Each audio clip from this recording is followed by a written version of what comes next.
This week, it brings me great pleasure to present the finale of Season 4. And what a season it has been. A huge thanks to Peps Mccrae, Farrell, Charlotte Mackechnie, Cassie Young, Hart, Tom Sherrington, Oliver Caviglioli and Shannen Doherty. It really has been something else to share your wisdom with the world, and I know that lots of people have learned so much thanks to your generosity. Now this week, I have the tremendous honour of welcoming the one and only Myatt to discuss the past, present and future of professional development, as well as what lies in store when Primary Huh hits the shelves this spring. As always, when I take the time to record the pre-show drops, I want to say a massive thank you to all of our supporters on KoFi. As you might already know, we want to keep TDaPE advert free so that our recommendations remain impartial and born of genuine interest and inspiration. But things like the increasing demands Christopher Such makes in his rider, including but not limited to a Faberge egg each month and a solid gold keyboard, are driving overheads through the roof. To help support the podcast and quell Christopher's thirst for material goods, you can subscribe at kofi.com/TDaPE by choosing one of 3 subscription levels, each which will provide you with access to episode transcripts, priority episode requests, monthly CPD videos, or even all of the above. To show your support, visit kofi.com/TDaPE. That's ko-fi.com/TDaPE. There's no expectation that you do subscribe, but we hope that it'll be worth your while if you do. And I think that's enough for me for now. So without further ado, let's spend some time thinking deeply about primary education.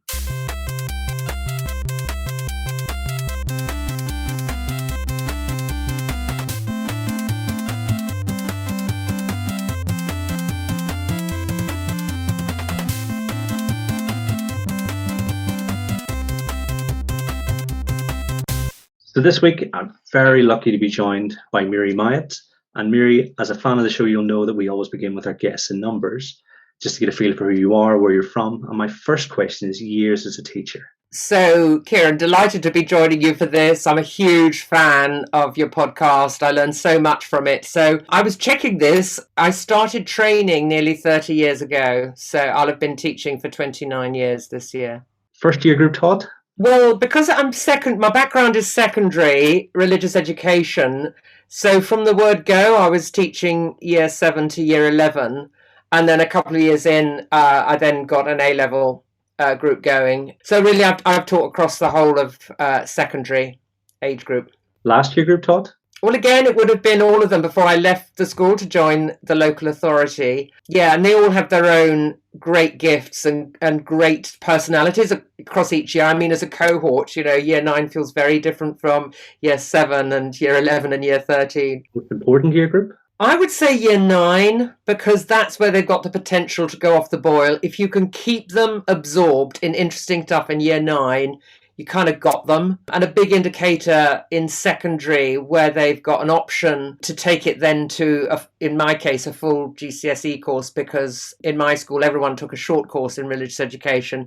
So some of the students had the opportunity to take a full course as well. So I was up against geography and history, which is great. I was delighted for them to do that. But it was an indicator of the extent to which students were engaged that they opted to do this additional GCSE as well. But also, they're just so interesting in year 9. All the potential for things to go wrong. So I think if you can get to grips with them, then you're really going to fly. It's fascinating because obviously asking lots of primary teachers about which year group is most important, but I've never really sat down with a secondary teacher and asked them the same questions. What about your favourite? Well, I suppose your favourite year group. Am I right in guessing year 9 as well? Yes, I loved them also when they were in year 7. And then, teaching A-level is very special because, the relationship shifts. And, you don't have to have eyes in the back of your head like you do sometimes in year 9. And it's really is, adult to young adult conversations. And that's a very, very precious, special, stretch of time if you're able to teach A-level. Blog posts at myrymyatt.com? Oh, the number. Over 100. Wow, that's impressive. And tweets? Oh, I had to check this. It's just over 51,000. I have been on forever. No, so I joined in 2011, but it took me a couple of years to get the hang of it. So I've really only been active since 2013. Yeah, so 51,000. That's a lot of my life, isn't it? It's a bit sad, really. I don't know about sad, because you're contributing to the conversation, that lots of people want to engage with. So, I think it's essential work, more than sad. So you're a teacher, school leader, co-founder of the RE Quality Mark, chair of Centre for Youth and Education, member of the Curriculum Advisory Group for the Oak National Academy, education advisor, writer and speaker. Tell us about your journey and how you got here. Yes, I come from a family of teachers, so I'm one of 6 children, and then the parents. And out of the 8 of us, 6 of us were in education. So both my parents were teachers, and 4 out of the 6 siblings were. So it was all kind of there. I always found it really, really interesting, the conversations between my parents. And then I'd done a couple of things before I then decided to teach in my 30s. I was very lucky. I worked in a school in Suffolk with tremendous support from local advisor for religious education. Worked very closely with him, and really from the get-go, I was given the chance to work on curriculum materials with a handful of other colleagues, and learnt so much from that. Actually, what is it we're trying to pull together that's going to make the most difference for pupils and students? And then I left there and joined the local authority, and I was there for about 8 years, and then I left in 2011. And since then, so when I joined the local authority, I had responsibility for religious education and general school improvement, and leading on a handful of national initiatives within the local authority, so able, gifted and talented as it was then. I left about 10 years or so ago. That's code for being made redundant when there were the cutbacks in local authorities. And since then, I've been working in schools, talking to pupils, teachers and leaders about learning, leadership and the curriculum. For the most part, I've been an invited guest in schools, but for about 4 years, I was also an inspector. I've inspected across all phases, early years up to Key Stage 5, including special schools as well. But I specialised in leading in secondary inspections, and that was 3 or 4 times a term. And what I've learned from that work is that the principles of high quality practice and provision, really in whatever phase, whatever part of the sector, they are underpinned by the same values and the same ideas. And so that's why my work, I share examples from across the sector where I think there's messages that all of us can take. And then about 5 years ago, I'd done quite a lot of blogging just to clarify my own thinking, and then wrote my first book, High Challenge, Low Threat. And all I'm trying to do when I write is clarify what I'm thinking about in relation to strong and good practice, whether that is in relation to leadership or whether it's in relation to curriculum and pedagogy. But it's always a very uncertain process. So it's just really, really affirming when 1 or 2 people find it helpful. And then the latest project, the one I'm currently working on with John Tomsett, but is a version of our latest book, which we did together on curriculum conversations between subject and senior leaders. So the thread of my work is always trying to answer questions that I'm asking myself about how can we make this as robust and as slick and as amusing and as enjoyable as possible. Yeah, and I think some of the conversations that have developed because of your work, I don't think it can be overstated. It's fascinating listening. You're talking about coming from a family of teachers. Do you think there was a level of institutional knowledge that you came into the profession with? Because I'm someone who, there are no teachers in my family, so I'm almost learning from scratch. What do you reckon? I think it's really interesting, that insight, Kieran, because I think there is stuff that you just absorb from being round a kitchen table and people debating and disagreeing. I think that has given me a bedrock of kind of insights, particularly the arguments that my mother used to have with my father. She used to say, because my father was secondary English and my mother was primary, she said, well, you just teach a subject, whereas I teach children. And, that's quite an interesting insight, because actually I considered that I was teaching young people, when I was in secondary. I think there is just stuff that, just enters your DNA, and I'm sure that would be the same from lots of families as well. Yeah. To a certain extent, I'm thinking about my own children and the conversations they hear in the car, and because my wife and I are both teachers, and around, like you say, around the dinner table, I wonder if that'll shape their thinking. But there's still quite a number of years left before we get to that. Now, education can be quite a cyclical beast, but your message has enjoyed a longevity and durability not afforded to most. Why do you think your work has enjoyed this sort of perceived timelessness? Well, that's very kind of you to frame it like that, because, if I'm honest, Kieran, I just think of myself as an old bat up a mountain in Wales. And, when you get feedback from people saying, we found that quite helpful, actually, it's always a bit of a surprise to me. In terms of longevity, I think at the heart of education is sharing some interesting stuff with pupils and students, making sure that they have learnt it, having some conversations with them, and then them showing that in one form or another, could be written work, could be something that they demonstrate, that they have actually got some insights and are able to do something on their own terms as a result of what they've been taught. Now, maybe I'm oversimplifying it, but that seems to me to be the heart of what we're doing in our schools and in our classrooms. And I think, if I go back to, my own background, which is classics and Greek philosophy, so I came into RE through philosophy, is I'm thinking of Socrates and the Socratic dialogue. At the heart of that is actually teasing out, what we might understand to be true and what might we then come to realize as having less validity. And so the idea that we transmit what is most useful from one generation to the next, I think is just a long-standing piece of work. And I think there's plenty of stuff that can support that work, make it more efficient, make it more enjoyable. But also, I think sometimes we just overcomplicate things as a sector. I don't think as individuals, so that I just think the eternal truths of conveying interesting stuff to children that it's important for them to know to flourish in society and be civilized citizens, have a good life, and also, a decent living. I don't think that there's. I don't think I'm saying anything new. I just think I'm just tapping into that tradition.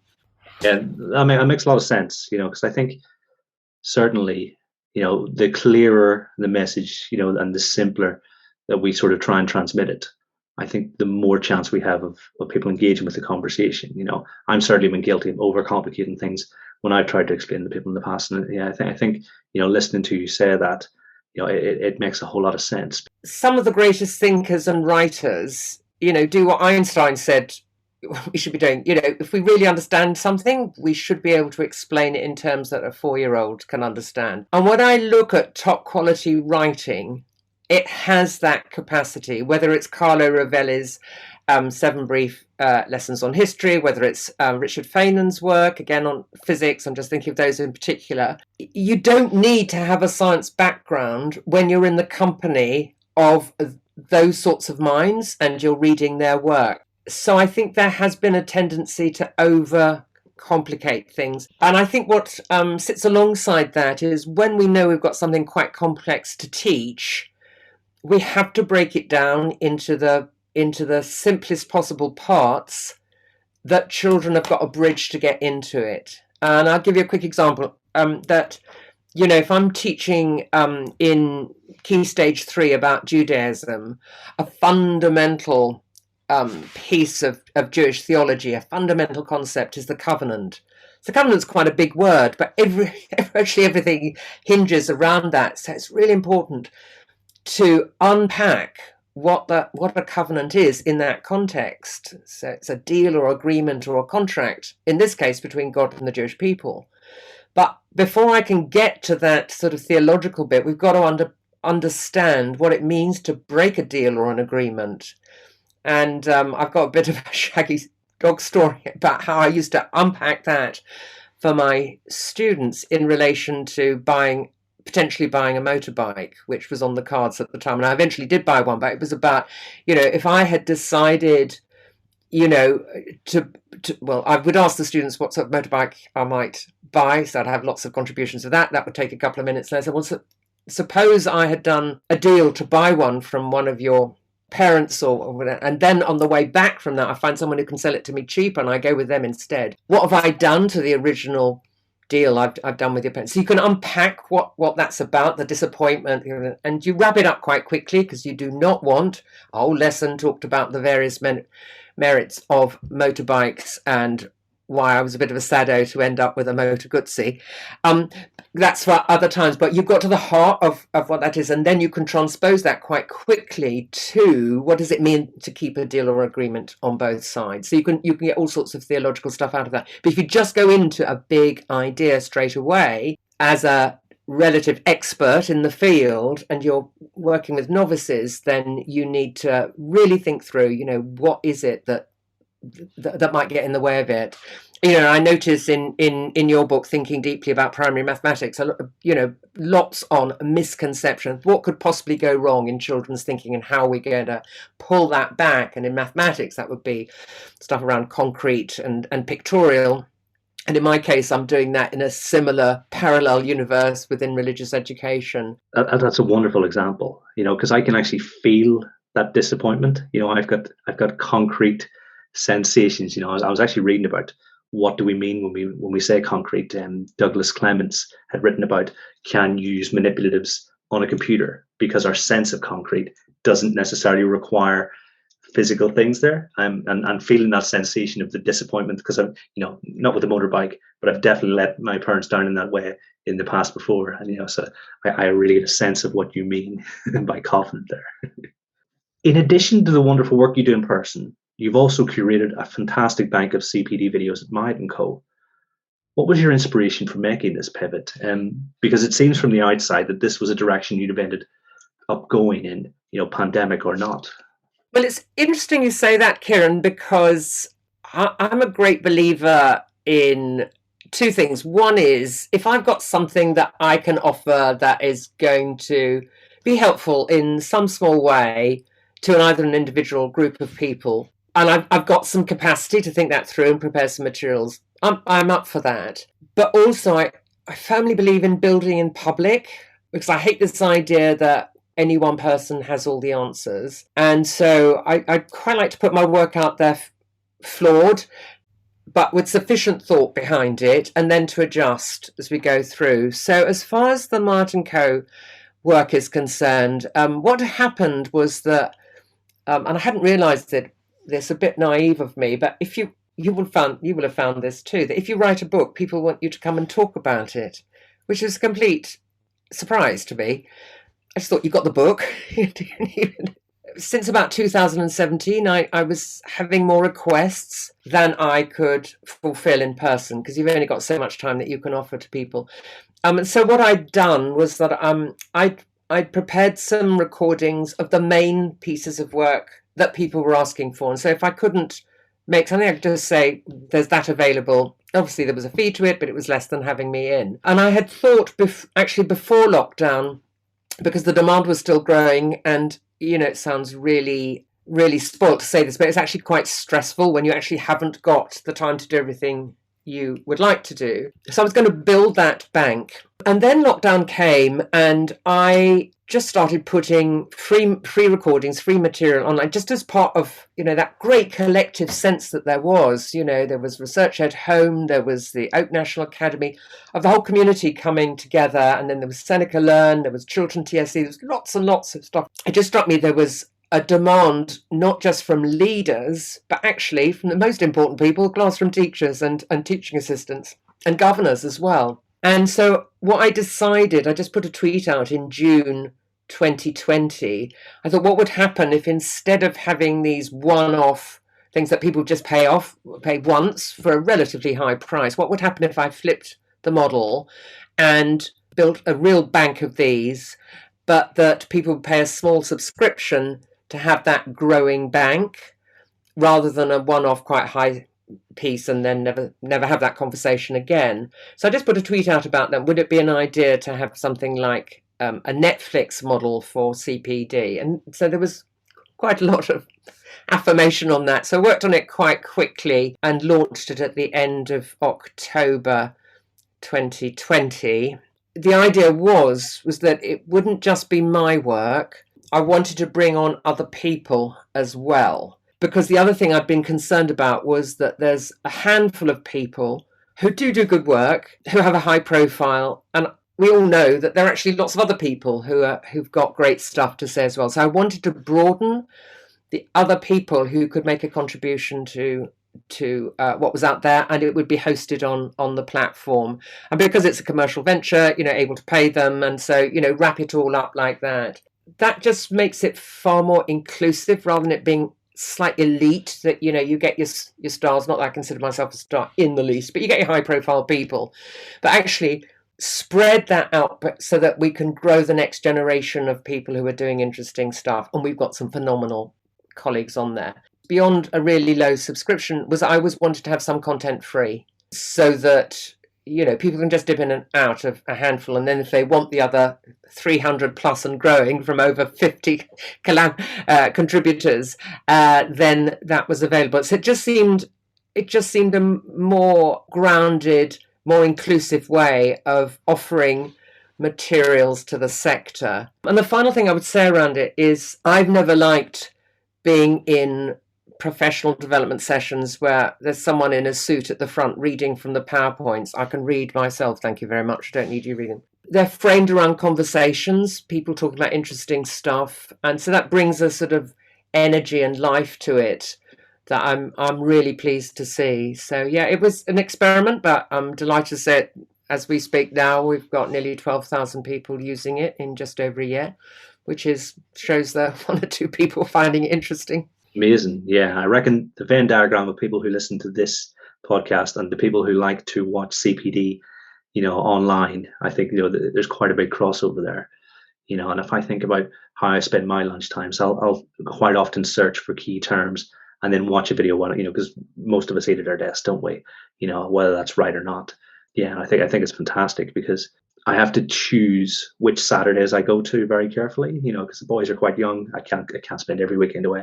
But being able to have access to the big conversations is phenomenal. How do you think teachers can get the most from Myatt and Co? So if you were a teacher and you'd register to sort of take part, what would you do? How would you spend your time? So I'd probably have a look, first of all, at the subject areas where I might be needing a bit of additional support. I've done some overviews of, the key stuff to be covered, and then it'll make other suggestions for, if you want to dig deeper into art, for instance, a lovely series from Paul Carney, internationally well known and respected specialist. To be able to stop and start and then draw down the resources where we've added those, where they add value. They're being used sometimes in staff meetings as a prompt for discussion. So we've made a decision actually to keep most of the recordings to 30 minutes, because if you've got now a staff meeting, you don't want a whole staff meeting taken up by watching it. And I've seen some breakfast club meetings as well where that's happened. And then if we've got more material, then we just split it up into different sections, then we pull them together as a collection so people can dip in and out of those. We've got some people who are just listening to them, and we're actually in the process of setting up a podcast based on them. Just based, you've got that material, why not let everyone have it as a podcast as well? We offer it in a way that is a prompt for discussion rather than a 3-line whip for how to do things. So we really wanted to be a space, and I think it is, to be honest, that refreshes professional insights to stuff that is important for teaching and learning. And obviously there's a huge amount on the curriculum as well. And I think as far as primary colleagues are concerned, we're going to be uploading very soon, as we have done for secondary, that when John Thompson and I wrote the book, Curriculum Conversations Between Subject and Senior Leaders, we actually recorded those conversations and then we built the individual chapters on the back of those. So those are all online for secondary at the moment. And then they're going to be the same for primary as well. So John and I and our great colleagues, Lekha Sharma, Emma Turner and Rachel Higginson, they're helping us with those conversations. So really, really rich stuff there. And the great thing is it's warts and all. It's not people speaking to a script. It's people talking about practice in their context. It's a really, really exciting piece of work.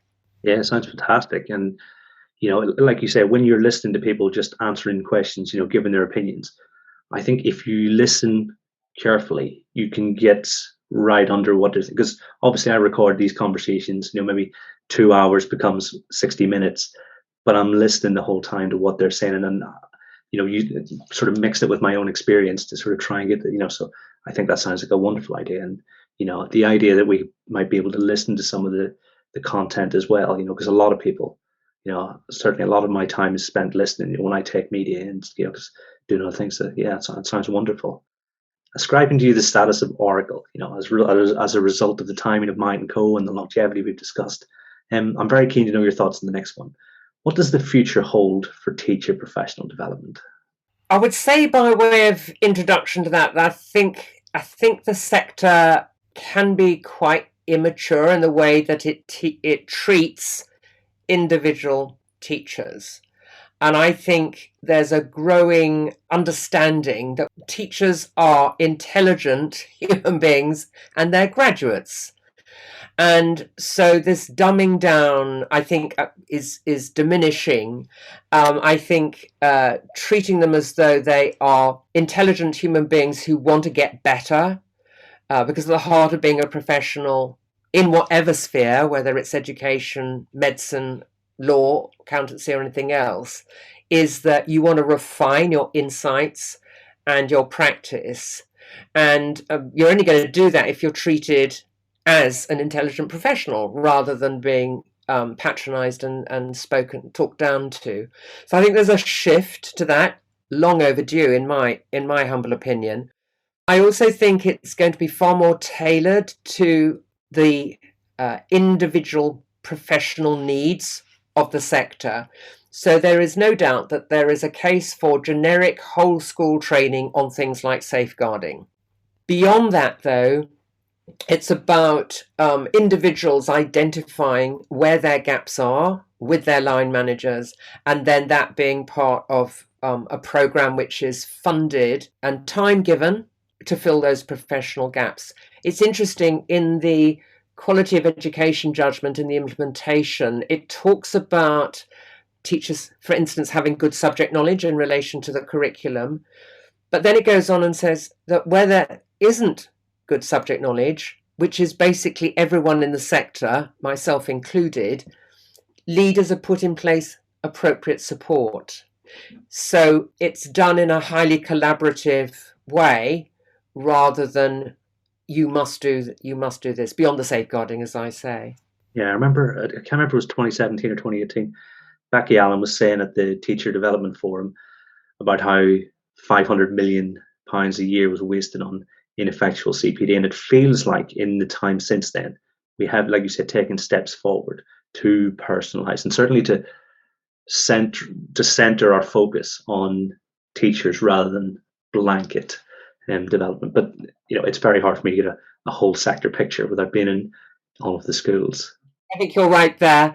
And I still think there's a way to go. But there have been a number of influential voices, Becky Allen obviously being one, but also Claire Hill and Kat Howard's book in Symbiosis as well, Stuart Locke and Sam Strickland and others, saying just move away from this generic whole school stuff, because it dishonours the individual integrity of the subjects, but also disempowers teachers, because they're just shoehorning this stuff in, rather than it being driven by an honest professional need. We've all got gaps. Absolutely. And I think, in terms of teacher retention, giving them that ownership and that individualized nature to their development, I think, I'd bet that you probably get more people sticking around, fingers crossed anyway. What I've noticed is the schools that really get this right, so I'm thinking, for instance, of Jeremy Hannay's school, Three Bridges in London, their professional learning is like next level. They're all just so excited to be part of this, and they're all doing research projects and talking about them and knocking around ideas. I mean, it's almost like a startup in terms of the excitement that there is around it, because of the way that Jeremy's offered it to people. And so it's not brain science to get this right. It is common sense in terms of treating people as though they are serious adults who want to refine their practice, because our work is never done, and we've got to celebrate that. I mean, I love the fact I don't know stuff, because it's an opportunity to ask dumb questions of people who do. Yeah, and like you say, it's catching up with the rest of the world, isn't it? And, but like I said, fingers crossed, we're moving in the right direction. Recently, you've been conducting interviews with some inspirational teachers as part of the process to help you prepare for the writing and release of the primary edition of HA. What is primary HA, and how will it compare with its secondary counterpart? Right, so I'll just go back to how secondary HA started. So John Thompson asked me in February 2020 if I'd be up for writing a book with him on curriculum conversations between subject and senior leaders. And I just said, John, I'd love to, but I haven't got time.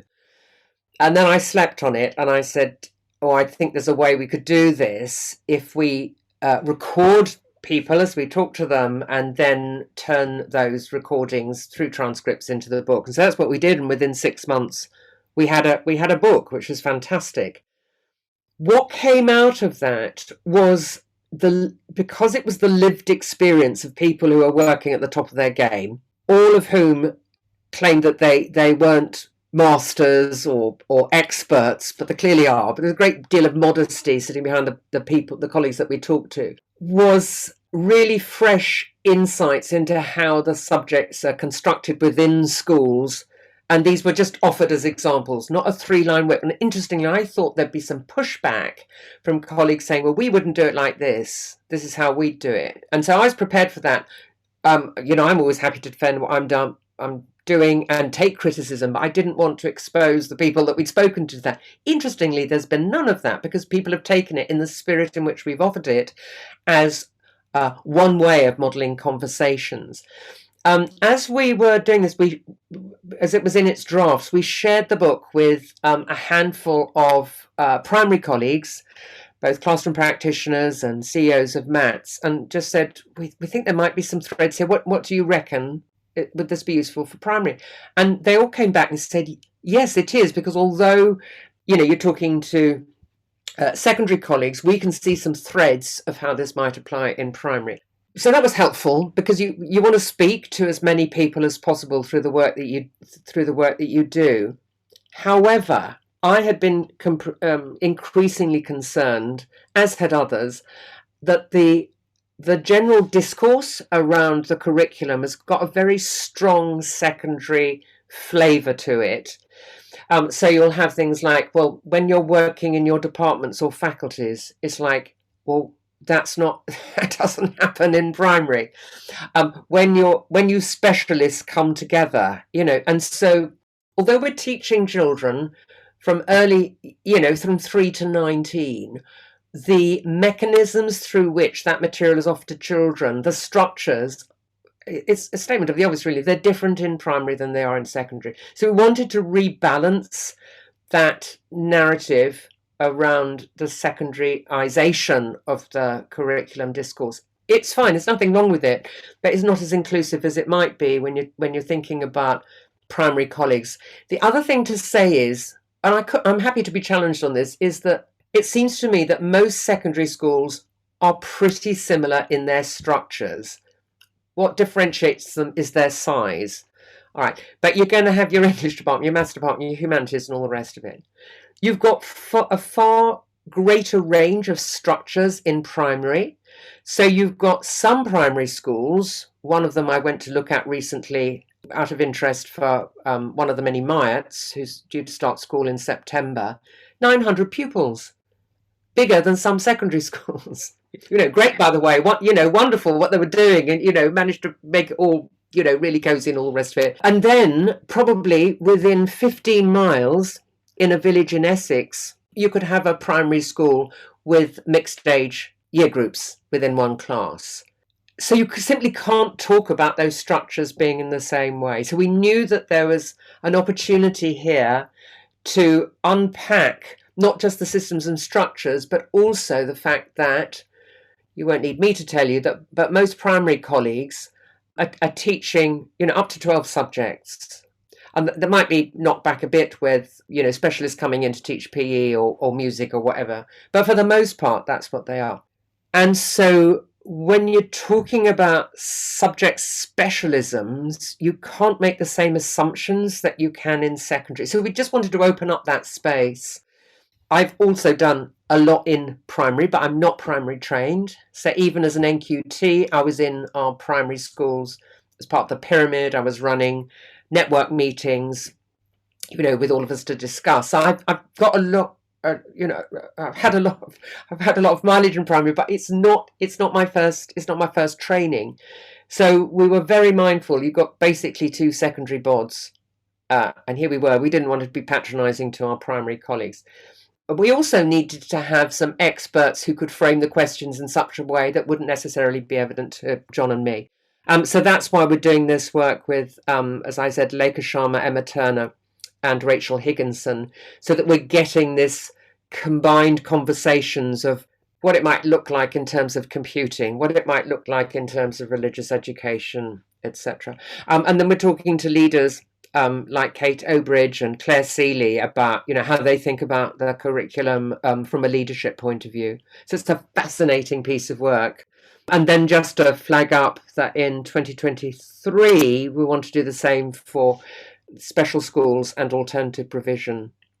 From the people that I know who have been part of those conversations, you've chosen, when I say inspirational, I mean inspirational, and certainly people who I would love to sit down with, every day and talk about education with. So really looking forward to that. And particularly, we're one of my schools is federated with a special school, and I try to spend as much time with them as possible, but I still think it would take me a long time. And so listening to experienced and inspirational teachers in that context, I think will enrich my own understanding of the sector.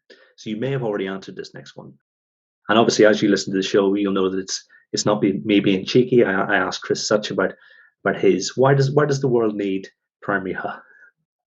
Bottom line is it probably doesn't. Because there's lots of great stuff out there. But I think what is special about primary HA, and the same goes for secondary, is that having the chance to have these conversations with colleagues, doing the work in schools, they turn around and say, it is just so lovely to talk about our subjects. And I think we've kind of forgotten some of that across the sector because we're too focused on putting dodgy data into spreadsheets. We're too focused on downloading third-rate worksheets from the internet. And it's never a blame game, but it's because the system, the sector as a whole, in my view, is very conservative with a small c, and it latches on to systems and things that they didn't serve a purpose in the first place, but they certainly don't serve it now. And so I think what primary HA does is it cuts through so much to say, actually, at the heart of what we're doing is offering children the riches, the insights, the golden nuggets of the curriculum. And it's just a chance to bathe in that, really. And so actually, it is actually the most important thing we do. Absolutely. And we're taking such great strides with curriculum and the thinking around curriculum, going back to basics, like you saying, and, deciding what's important in the conversation, I think is of the utmost importance, because I think that's our next step, is to think about, okay, here are all the wonderful conversations we've had, and what does this really look like, for us, so that we can make a difference to the children that we're working with, So definitely, absolutely. Yes, I'm definitely looking forward to sort of snapping up a copy. And I think, TDaPE listeners they're avid readers, so I've no doubt they'll be snapping up copies too. What are your guiding principles for getting the most from primary HA? I think an open mind, and what we've found is that you've got a window into other people's insights, and so I think it's useful to say, well, I'm really strong at this. I'm really interested to see what someone else in this subject, how they're going about it, and to intellectually bounce my ideas against those, and then to read or watch somewhere where I'm less secure, and then I've got some ideas of where I might take it further. Because for each of them, we then have, for each of the chapters, we then have links, for instance, to the important statements, the purpose of education statements within the national curriculum, because there's a tendency to go straight to the content that needs to be taught. But if you're going to really run with this, you need to know what the purpose is, pull out the key concepts, the big ideas. And so it's more than just those conversations. We've got so links to those purpose statements, the links to the national curriculum documents, which are all online anyway, but we just pull them all together there. Links to the subject Twitter communities, the subject associations, and then half a dozen high quality websites that can provide either materials, high quality materials produced by the experts in the field working alongside teachers. So, for instance, the resources in history from the British Museum, for instance, just fantastic. But you've got those for each of the national curriculum subjects. So you've got two things going on there. You've got this individual personalised view of the subject working in an individual school, and then you've got the kind of national stuff that you can tap into as well. So it's almost like that next level professional development, going beyond what's typically assumed a book can provide. Like you say, if someone more expert than me has said, you need to check out this history source, well, I'm going to do it, and same with any of the other subjects that we're expected to teach at primary, so I can totally see it. Is there anything that schools should seek to avoid or teachers should seek to avoid? I think the main thing not to do is to treat it as a tick box, and to take something and just try and drop it into your own context. Everything we have to make sense of in terms of the setting in which we work, the individual children, that we might have within a class. So to use these as prompts for insights to deepening our practice rather than a tick list or a checklist, because there is still a tendency in some parts of the sector to look for quick fixes and quick wins. And it doesn't work like this. This is deep, ongoing, professional discourse with the subjects, the subject communities, how we might combine them together in topic work and cross-curricular work, but then also widening those conversations out. So I've got a question about this. Who might I go to? And that's where those additional links are. Can be helpful. But as I see going forward that there's going to be far more collaboration between, which is already happening in some multi-academy trusts, using the expertise in one school to share that around, but also increasingly small schools working together to share resources, share planning, etc. Definitely. I mean, I've got 3 schools, and my smallest school is a 1 form, and they've benefited massively from having access to a 2 form and a 3 form. Because I don't know, I think I remember Matt Swain, who said to me, you've essentially got a 6 form entry school, and you can share that expertise and that understanding. Yes, it's definitely for massively the benefit of those schools who otherwise might have 3 teachers. I certainly have worked recently with schools that have 2 full-time teachers and everyone else is part-time. Because Kent is the way it is. Like you're talking about those small areas. There's lots of farming communities, and then you've got lots of built-up towns, and yeah, it's quite an interesting mix. So I can definitely see how that would support those schools. Yeah, and one further point on that actually it's not just the larger schools benefiting smaller schools. I know that was what you're saying, but it was making me think like secondary have got so much to teach primary. No, primary have got as much, if not more, to teach secondary. But actually you will have some great expertise in those smaller schools where they have figured out how to do really rich carousels to accommodate those children in the time that they're learning in the years that they're within that class with one teacher. So it's definitely a two-way traffic. Yeah, absolutely. Obviously, I can only speak to my experience at the minute, but I totally see what you mean.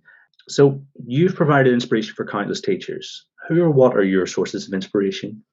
Well, it's kind of you to say that, because I don't. I just think, honestly, I just bash out a few words, and it's lovely when people say.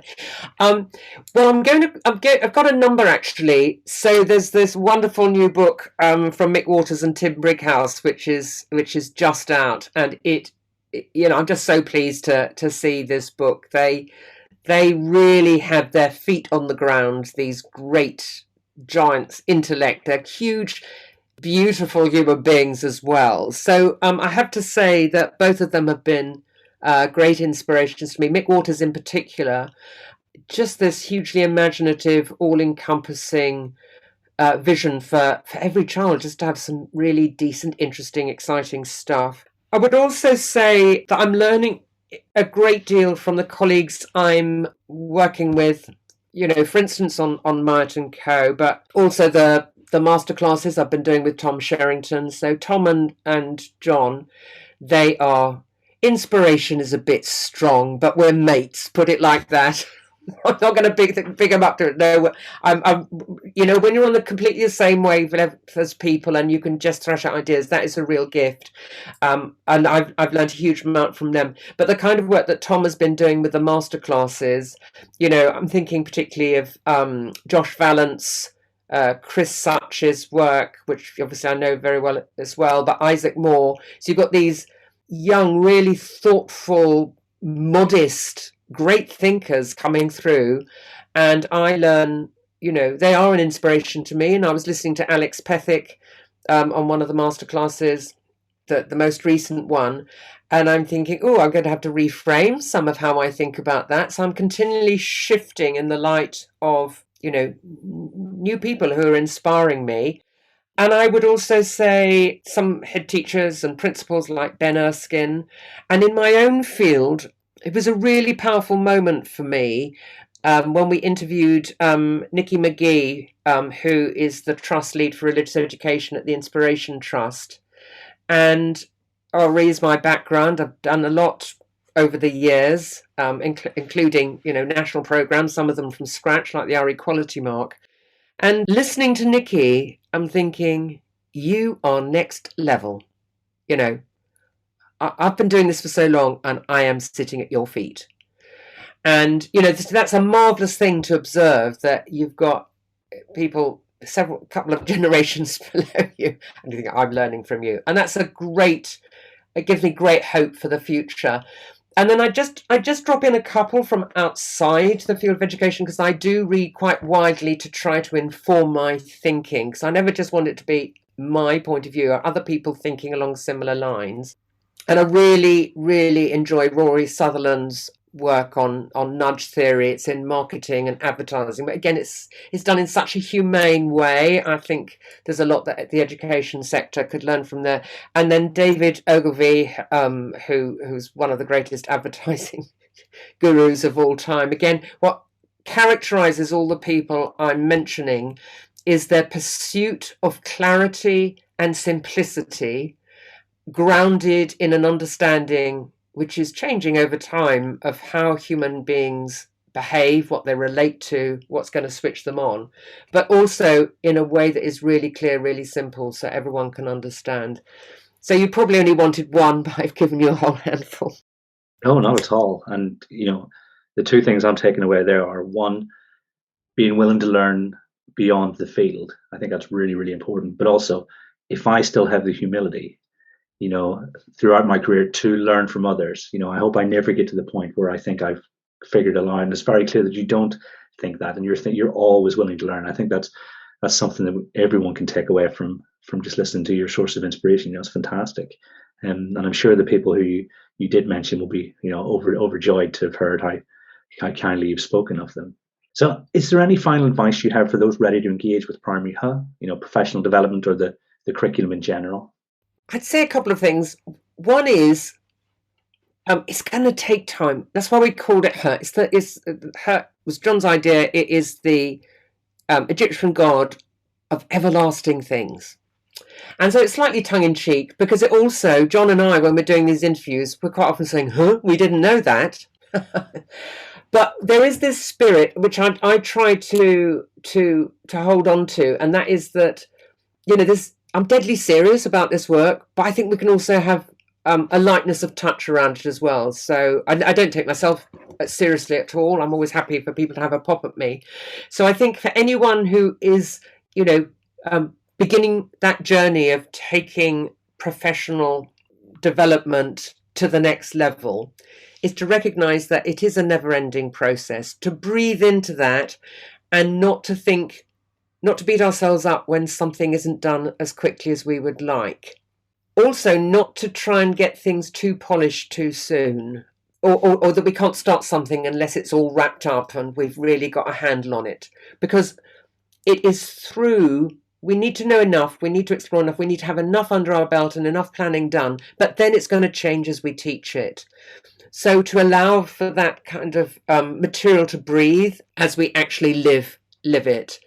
And I would also say that to make a conscious effort to tap into the highest sources and the most authentic sources possible, because, you know, we've got to move away from quick wins, quick fixes, silver bullets. It's a deeply engrossing, interesting, fascinating piece of work.